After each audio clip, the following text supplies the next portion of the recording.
પ્રાર્થના સંદેશ ન્યૂઝમાં આપનું સ્વાગત છે।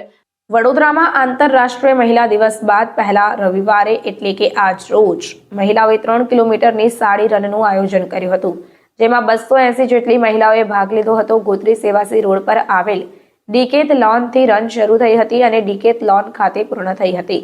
આ રનમાં લાલ રંગની સાડીમાં સજ્જ થઈને 11 વર્ષની બાળકીથી લઈને 66 વર્ષની મહિલા સુધી અનેક મહિલાઓએ ભાગ લીધો હતો। મહિલાઓ ઢોલ નગારાના ભાંગડાના તાલે ડાન્સ કરતી કરતી દોડ કરી હતી। મહિલા રનર ગુડિયા ઝાએ જણાવ્યું કે સાડી રનનો આ પહેલો અનુભવ હતો, પરંતુ આ અનુભવ ખૂબ જ સારો રહ્યો। રોજ ઘરમાં રહીએ છીએ, જેથી અમે વિચાર્યું કે કંઈક અલગ કરીએ। હું દરેક મહિલાઓને કહીશ કે તમે એકવાર આ અનુભવ કરો, તમે એન્જોય કરશો। થોડું અઘરું છે, પરંતુ અમે કર્યું છે। ઘરના દરેક કામ સાડી પહેરીને કરીએ છીએ તો રન પણ કરી શકાય છે। આયોજક પ્રિયંકા કપૂરે જણાવ્યું કે સાડી એ ખૂબ સુંદર આઉટફિટ છે અને ભારતીય મહિલાઓ તેને પહેરે તો ખૂબ જ સુંદર દેખાય છે। ત્યારે ફિટનેસ ને પ્રમોટ કરીએ છીએ અને મેસેજ આપ્યો છે કે કસરત કરવા માટે કપડાં શું પહેરો છો તેનાથી કોઈ ફરક પડતો નથી। મહિલાઓને સાડીના ડ્રેસ કોડ સાથે રનનું આયોજન કર્યું હતું અને તે ખૂબ જ સફળ રહ્યું।